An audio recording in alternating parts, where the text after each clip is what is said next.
Another huge transformation for the books. Keep watching to see what we did for this 8.5-hour service. Don't forget, I would love to see you over on Instagram at Christy@thecottage.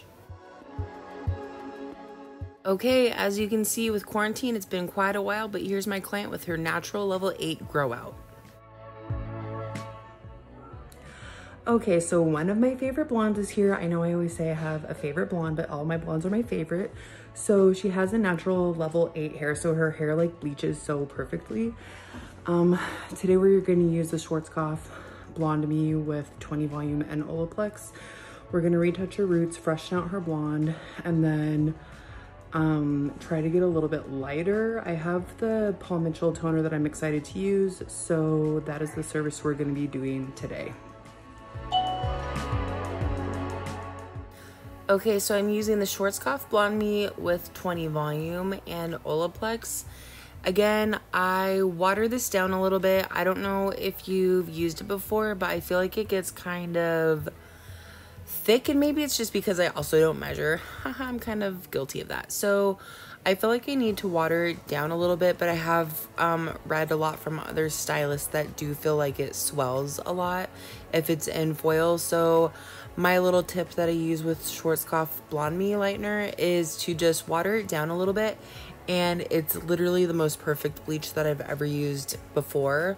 It has the bond enhancer in it, and so it just, with Olaplex, I feel like it's double protection. So this is why I like to use Schwarzkopf Blonde Me lightener, especially with my blonding services, like such as this with my bleaching tones. I feel like it just really protects the hair, and I can honestly say that I don't ever notice any breakage. So for me, that's a huge plus.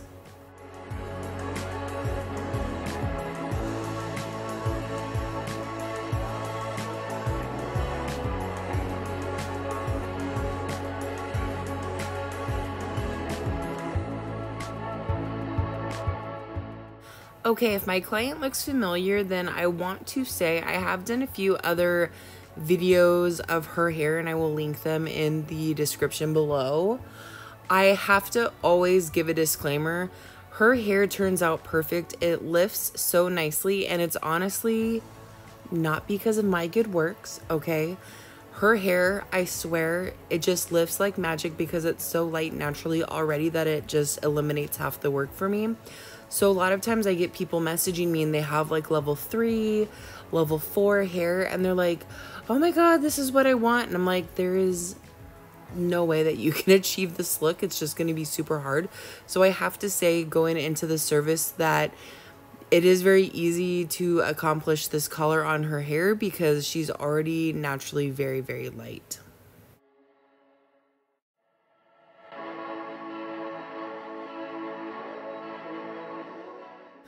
So for my client here, we're going through and applying like 1/2 inch off of the roots. And normally I would always make sure that I stay away from the scalp, but because she lifts so fast that I'm not worried if it's gonna be on the scalp if I accidentally hit it here and there. So we're going to take really thin sections and apply the lightener. I always think taking a comb or a foil comb and just kind of combing through it to make sure you have even saturation, that the hair is not like tangled anywhere, to make sure you get any of the knots out. I think that's really a good idea to do when you do a bleaching tone. That way you can make sure that you're getting even saturation.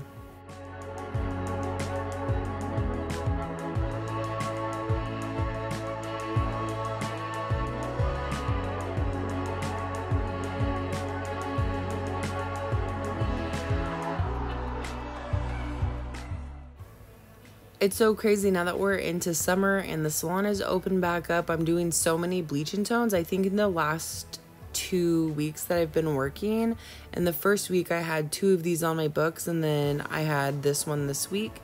So it's just crazy to me that people are just really okay with embracing the bleaching tone. How do you guys feel about this service? Does it make you nervous? I know at some point it really was kind of nerve-wracking for me. I was always afraid of damage, and what if I overprocess the hair, or there's lots of breakage or chemical burns or whatever. So I think I have another one coming up this week too.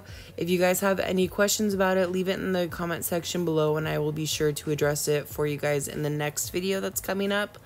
So, another thing is people always ask me what I do for pricing on these services, and I will say that I'm really bad at undercutting myself when I charge people because I tend to feel really guilty when I am charging somebody, and I don't know if it's because I'm just too nice of a person, but say if I'm doing a color for somebody and their service is over $300, I usually feel really bad about that, and then I'll just say like, I'm just gonna charge them $250 or $285 or something like that, and then, you know, for a 5-hour service, I'm only making, you know, $250 or something like that, when I could be making like $350 or $400.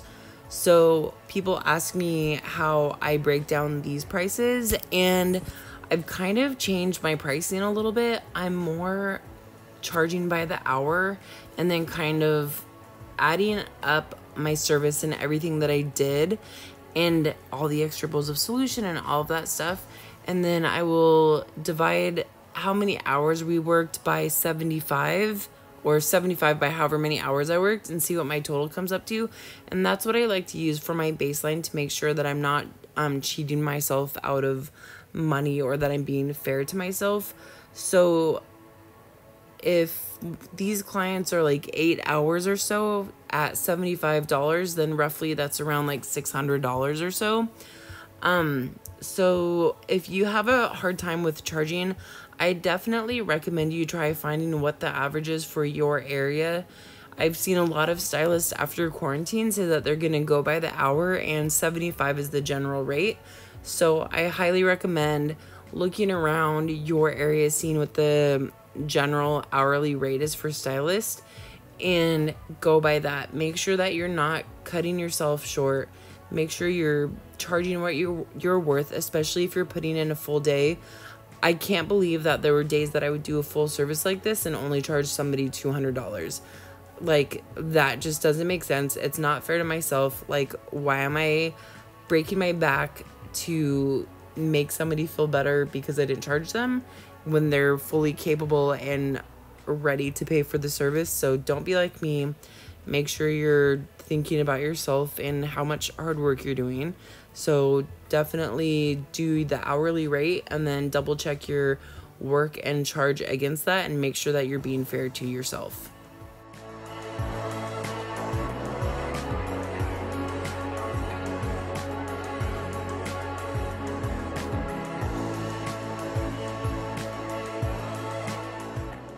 Alright, getting back to hair.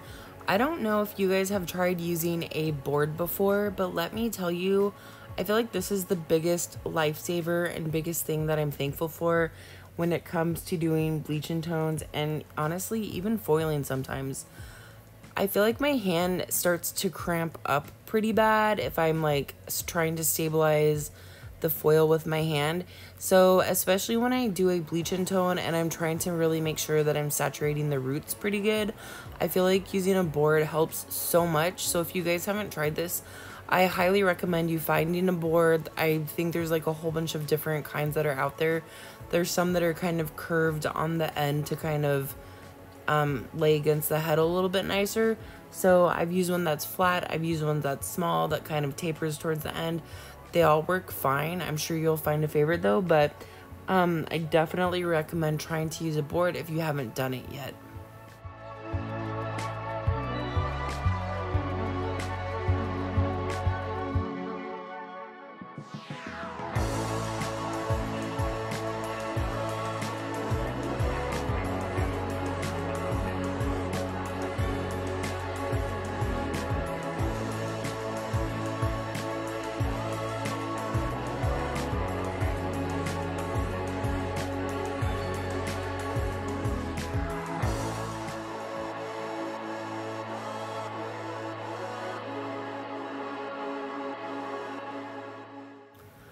As I'm getting to the top here and I'm finishing laying my foil down, I'm gonna let this process for probably like 15 minutes because I know she's gonna lift pretty fast.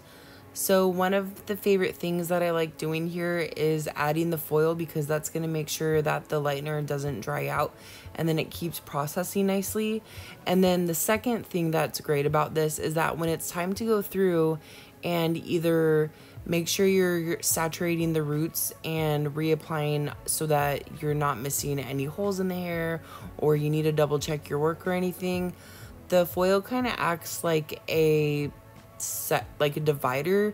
So when you go through, you can easily like just slide the foil and the hair will kind of separate from the section below that, versus if you just don't have anything to separate the hair and it's just like one huge matted pile of bleach, it's kind of hard to go in there and like take a parting of the hair, because I feel like the bleach is just gonna get messy and just get around everywhere. So if you haven't tried sectioning and dividing the hair off into sections with the foil or whatever you want to use, cotton, personally I don't like cotton because I feel like that does still get pretty messy and it doesn't section as nicely or insulate as much as the foil does. But whatever you want to use that you're comfortable with, I feel like it's so much better than just not using anything. You get better lift and it's so much cleaner in the end.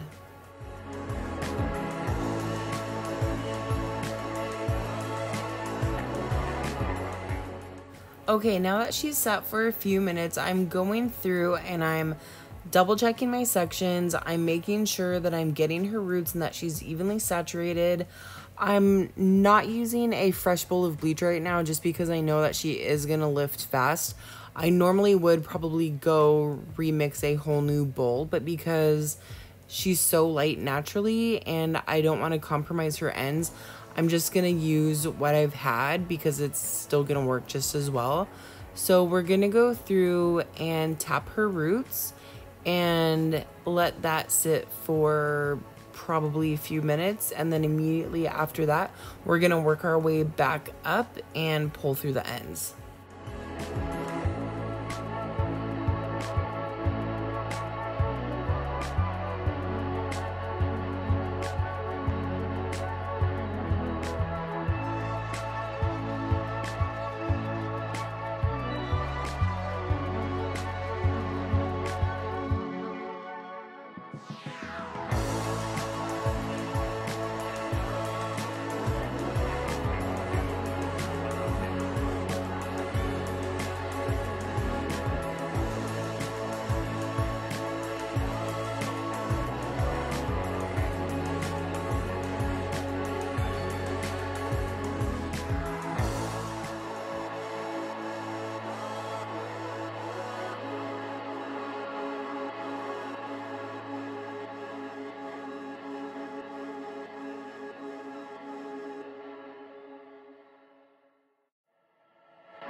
Look at how nice and white her roots are getting. So it always boggles my mind how warm the ends are. When clients come in, their ends still look really nice and bright, but then when you get the bleach on the roots, and you can really see how warm and brassy the ends have gotten.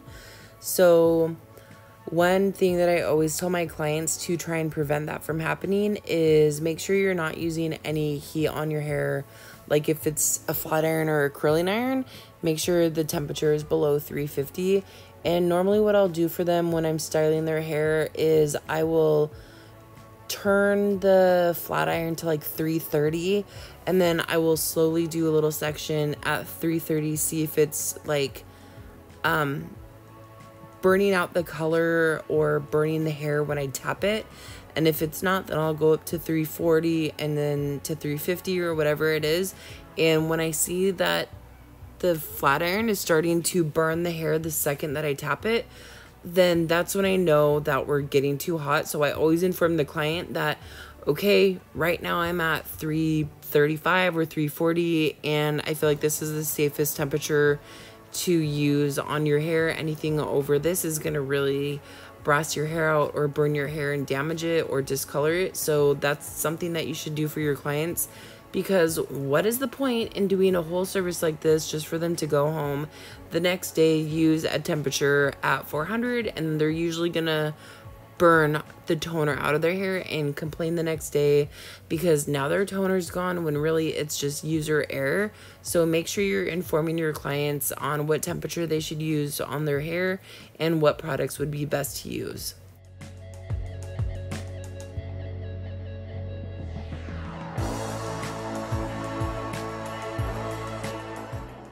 Okay, now that we've gone through and make sure that her roots are saturated and applied to, we're gonna go through and run the lightener through the ends again. Remember, we're not using brand new bleach. Even on somebody else, I would never do this part with a fresh bowl of bleach unless it's heavily watered down. Go through, spray the hair down, make sure that it's wet so that it can glide through nicely. Run it through just a little bit to comb and drag through the ends.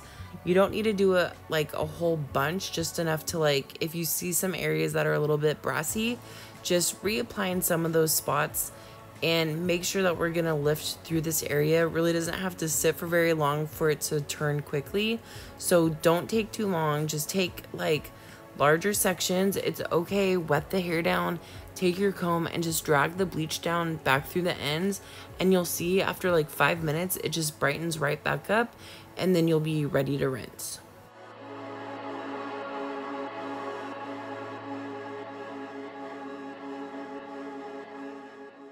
Another thing I want you to pay attention to when you get to this part, when you're dragging the comb through the ends, if you feel at all like the comb is getting any hair buildup because the hair is literally snapping off, then you need to be very cautious. Right here, I'm pulling through the ends and none of her hair is pulling off on the comb, and that's because she has really great integrity still in her hair, and that I always be very cautious not to damage her hair, and I do treatments in her hair when we're done. So that's another tip. If you guys are noticing that the hair is kind of pulling out with the comb, then you need to be very cautious and just rinse as soon as possible because you potentially could be melting the hair.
I feel like this is so satisfying to watch. It just feels so good to watch this and see how the hair is just brightening up so much.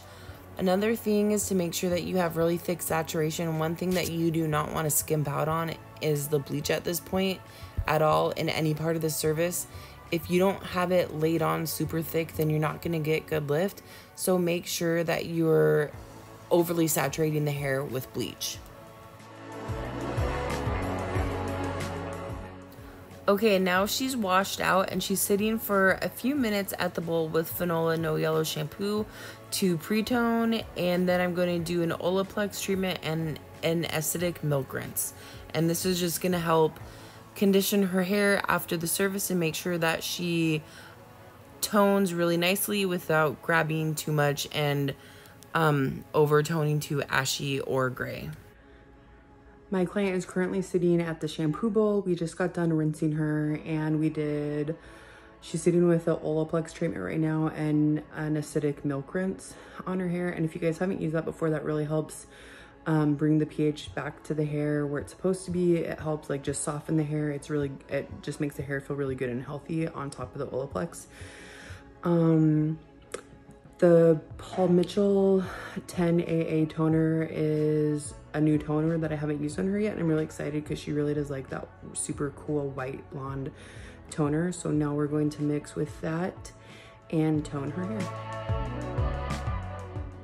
This is what I'm toning her with. I'm basically doing equal parts of the 9V and 10AA, but I'm just going to do like a little drop of the rose gold, and that's just gonna make sure that the toner is balanced and that she doesn't grab too ashy anywhere where her hair might be a little extra porous.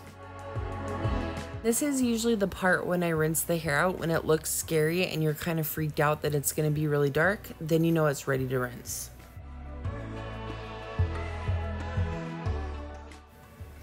Don't be like me and apply purple shampoo to your whole extensions, because then you're going to have purple extensions. The best way that you can tone your extensions, if you want to cool them down if they're a little bit too warm, is fill the sink up with purple shampoo water. Just swish it around. Sometimes it has to sit in there for literally just like a few little swishes. Other times it takes like 5 minutes to swish it around. So just keep a close eye on it, and that's how you're going to cool your extensions down. Okay, now we're gonna get into installing her extensions. We used to do tape-ins, which I've done a few videos of that before, and that will be linked below. And after she's done the hand-tied method, she definitely is a big fan of these now, and she will not go back to the tape-ins. She just likes the way that these look so much more natural, so we are going to be installing her extensions.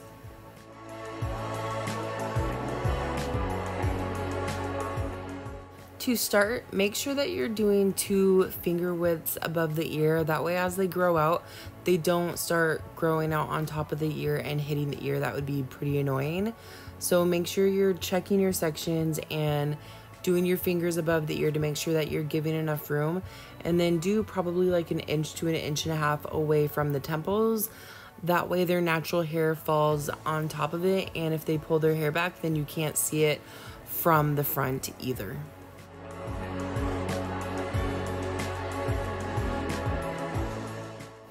Also, the extensions that we're using are platform hair extensions, which we really love the quality and how they hold up. So this is what they look like. They're really thin little wefts, and you're gonna layer anywhere from like 3 to 5 or 8 potentially, depending on how thick they want it or how heavy of a weight line you need. So you're just gonna measure it around the hair, clip it in, make sure that you're even, and then we're gonna go through and start our foundation.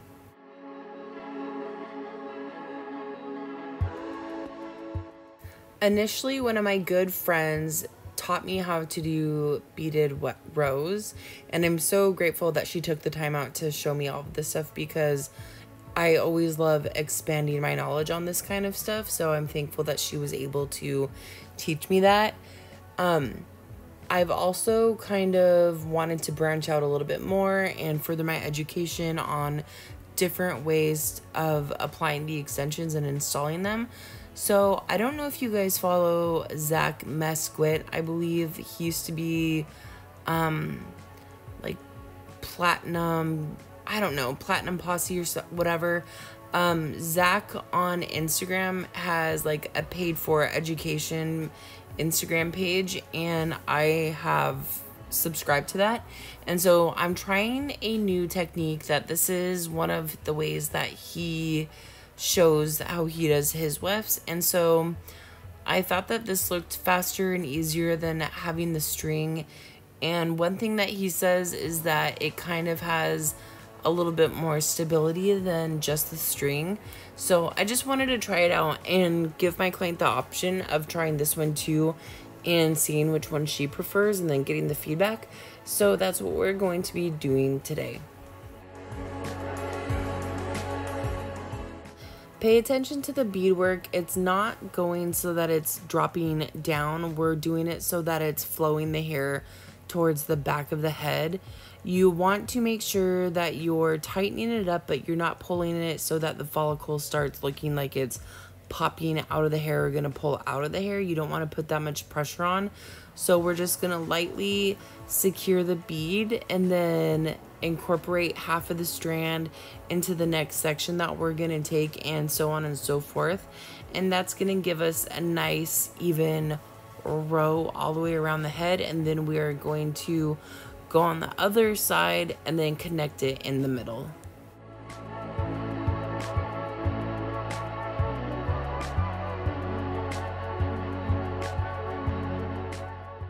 The beads that I'm using have silicone lined in the middle of them, so sometimes you can't get that much hair. There are beads that are just the metal ones, and I highly recommend getting beads that have silicone on the inside. It's just going to be a little bit more of a cushion for the hair, because sometimes when you clamp down on just the metal ones, it can actually break the hair off. So getting the silicone lined beads I feel like is a must.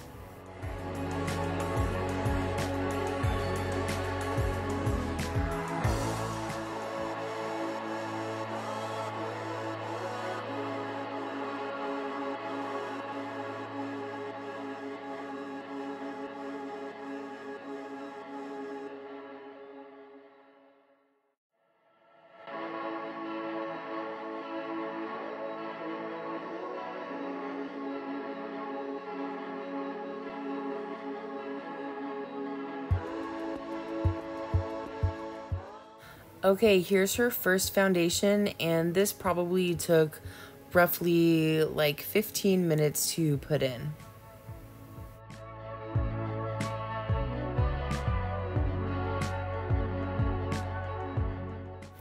I'm not even going to try to zoom in on this stuff too much because I feel like it's not going to be clear. It's just going to turn out to be blurry.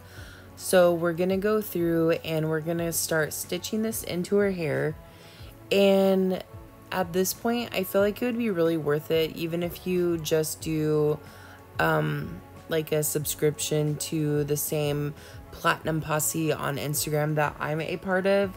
I feel like he does a really good job of showing you his tips and tricks and toning formulations and all of that stuff. It's either like $10 or like $30 a month or something like that. I can't really remember, sorry. But I do recommend getting some training of some sort. That way you can see exactly how the stitch work is, because it does make a difference. And I feel like I'm just not the right person where I have the camera to show it to you guys. So I definitely recommend expanding your knowledge in this and paying for education if that's what you need to do.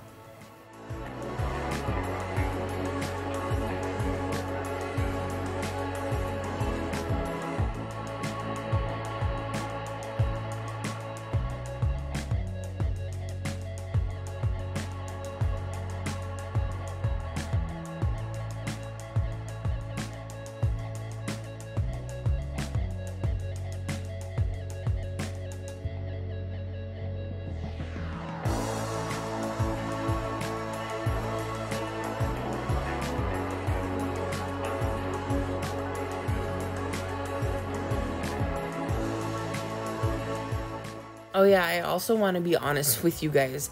So when we were toning her hair, she really loved the color that her hair turned out.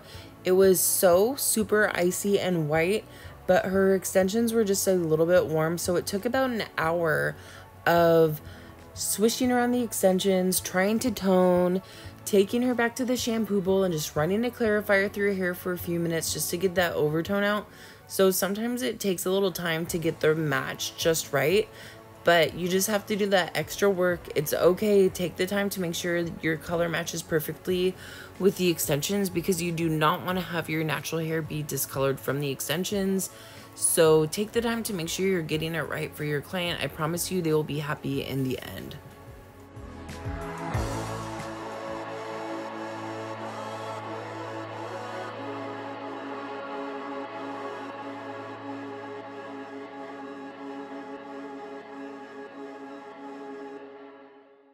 Now we're on our last row. I made sure that this is gonna fall well below her part line so that it's not gonna show anywhere.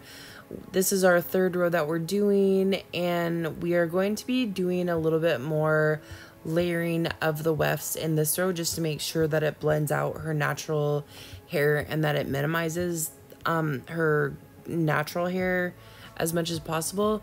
So one thing that we had talked about in the past was really fun. We were thinking about adding hair tinsel, and this was a thing probably like 20 years ago, but you know, styles always come back around. So we're actually going to take teeny little pieces of silver hair tinsel and add it into her extensions, and it's just going to give it this nice little bling, and we're super excited for it. So right now that's what we're going to be doing, is including the hair tinsel in with the weft.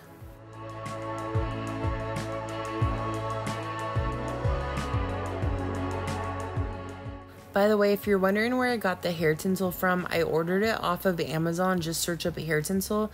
They have a whole bunch of different colors. They had a really pretty baby pink that we were thinking of doing, but we just thought for the first time we'll just do the silver. So go on Amazon, search up hair tinsel. It's super cheap. The only thing that I would suggest is make sure that you're getting a long length, because we wish that these were just a little bit longer.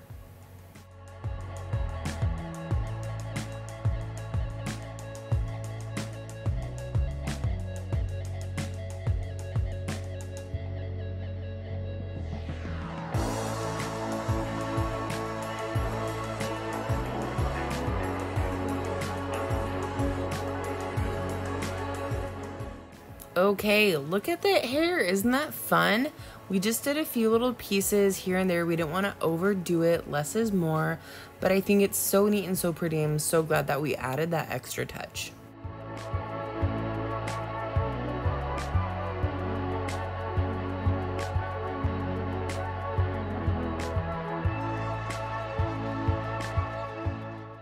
Here's her end result. I'm so shocked that we were able to get the extensions to match the color. I was really panicked for a while. I really didn't think it was gonna happen. She was so excited for her hair and loved it so much.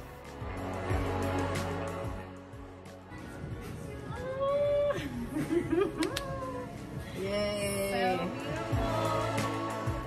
Just look how pretty this color turned out. We have literally never gotten her hair this bright and icy before. It's always been a little bit darker, just like a teeny little bit.